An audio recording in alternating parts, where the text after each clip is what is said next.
Your front door has two jobs. Welcome what you expect, and deny what you don't. Doorbell cameras were supposed to make that choice easy. Then the footage started looking back at us. These 5 clips begin like every ordinary knock, and end with the one detail you can't forget when the house goes quiet. If you sleep with the chain loose, you won't after tonight. Clip 1 is timestamped 3:11 a.m. A weekday bedroom glowing blue while its owner doom scrolls. The chime is soft, almost apologetic. He toggles live view and sees a man in gray socks on the doormat, arms at his sides, head angled as if listening through the wood. No bag, no car in frame, breath smoking in the cold. He taps the two-way talk. The man doesn't flinch. The owner says, "Wrong house, friend." The man smiles too slowly, then glances at the tiny mirror of the peephole, not the lens itself. In the reflection of the storm door, he isn't alone. A second shoulder waits just outside the frame, crouched low by the hinge, gloved hand ghosting the handle. Contrast is everything in night vision. The camera sees white eyes, white teeth, white fog, and misses the casual choreography just past the hotspot. The main man fills the porch light, selling familiarity. The other keeps to the edge of the zone, testing what's silent. When the owner says he's calling police, the crouched one clips a translucent thread from the knob and pockets it. They leave like they rehearsed it. Next morning the thread is real, fishline fine, looped so it would ride the bolt if the door cracked. The clip lives in a shared neighborhood folder now. You can watch the smile transition into math as they track the lock sound. You can see how close a calm voice comes to inviting them in. Clip 2 starts with a cardboard box. Not a porch pirate, not yet. It's a decoy the homeowner left to stop actual theft. Taped light so it folds if you lift with confidence. At 5:52 p.m., a man in running tights jogs into frame, breathless, scanning like he dropped something. He palms the box, tests the weight, and smiles at the camera. His voice is perfect neighbor energy. "Hey, I think this is for upstairs, I can bring it." The doorbell's microphone catches the faint latex squeak when he adjusts his grip. He strides to the door and knocks with his wrist, not his knuckles.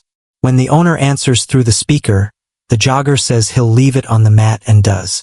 But he doesn't leave. Pre-roll shows the rest. 15 seconds before the chime, another figure eased along the siding from the blind side, stayed out of the motion zone, and settled by the latch. The runner wasn't carrying the box when he first entered. He retrieved it from behind a bush, already gloved. When the owner switched to two-way talk, the hidden partner bent to check the door with 2 fingers like a safecracker. The homeowner stays polite but firm. The jogger keeps smiling and backs away, giving stage for a third arrival, a woman with a tote who appears just when resistance might crack. She says they can carry the box up together. The door never opens.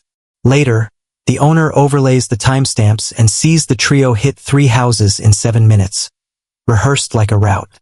Double locks beat charm that day. Clip 3 is the smallest voice you'll hear tonight. It's dusk, summer, sprinklers ticking somewhere off, wind chimes yawning. A girl no older than 9 steps into frame with a cracked pink phone in both hands and says, "Can I use your charger? My mom's car died." The camera is at her eye level. Whoever taught her knew to make it easy to say yes. The homeowner is a nurse on a split shift, cautious and kind. She asks the girl to hold the phone up to the camera so she can see the battery. The girl glances off frame. In the convex reflection of the brass door number, you can read the shape of a parked sedan idling without lights, just outside the motion zone. The nurse uses the microphone and says, "Wait right there." She dials 911 on speaker by the window. The girl shifts from foot to foot, practiced, glancing toward the car, then back to the lens. A man's hand appears at the edge of frame, low, as if gesturing from a crouch to urge patience. The nurse tells the child to walk to the sidewalk, stand by the mailbox, and keep looking at the camera. The car rolls into view. It is the smallest movement that matters. The driver's window creeps down an inch, then up again. When the nurse says police are on the way, the window climbs, the engine revs, and the sedan slides past, the girl trotting beside until a voice off camera says, "No, leave it." They do. A plate number is half visible in the streetlight.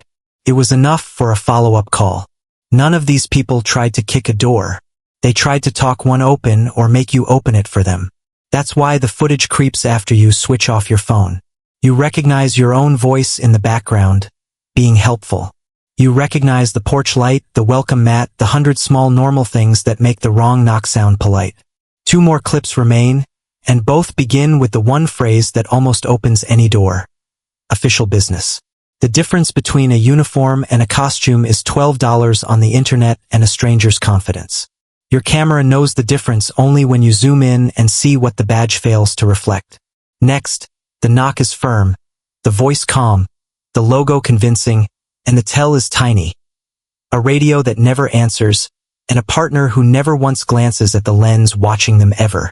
Clip 4 arrives at 9:40 on a wet weeknight, drizzle polishing the street until every porch light looks like a halo. The knock is firm but not rude. The voice that follows is measured, bored, the cadence of someone who has done this 100 times. Evening, city utilities. We need to verify a gas meter reading. 2 minutes, no entry, just a photograph. The doorbell camera frames a man in a navy windbreaker with a patch that looks right at a glance. The flashlight in his hand is heavy. The radio on his vest never makes a sound. The homeowner is a teacher who knows the meter sits in the side yard by the gate. She asks why he is at the front door if the reading is outside. He explains there was a sensor error and they must confirm addresses in person. He keeps his shoulders square to the lens, head tilted to avoid a clear look at his eyes. When she asks to see his badge, he lifts a plastic card on a lanyard. The logo is close, not perfect. Pre-roll shows another figure at the gate, testing the latch, then fixing it half open. She keeps her voice friendly and says she will call the utility to verify. He nods, says sure, and steps half a stride toward the peephole as if to check the weather. Up close, the patch on his jacket lifts at one corner. His boots are too clean for the mud. The radio is immaculate and mute. In the side yard, the partner edges toward a window and tests the screen with a knuckle. The call rings on speaker. In the door plate a reflection shows the second figure by the gate, still waiting for permission the porch might earn. The utility answers. No crews are in her area. They do not do door-to-door verification at night. The tech apologizes for the scare and tells her to keep the door closed. The man on the porch hears the shift in tone and backs away, hands visible, smile fixed. In the side yard, the gate shivers, then rests. Both figures drift from the frame without once letting the lens see their full faces. Later, the company confirms the patch design changed 2 years ago. The still from the clip shows the old artwork and a crooked barcode below it. Clip 5 trades the logo for a badge and adds urgency to the knock. It is just past midnight. The strike plate hums after the second hit. A bright beam sweeps the windows. A calm voice calls out, "Sheriff's office, welfare check, open the door." The camera shows 2 men in soft body armor and baseball caps. One talking, one angled away, both carrying flashlights. The talker says the homeowner by name and claims a neighbor heard screaming.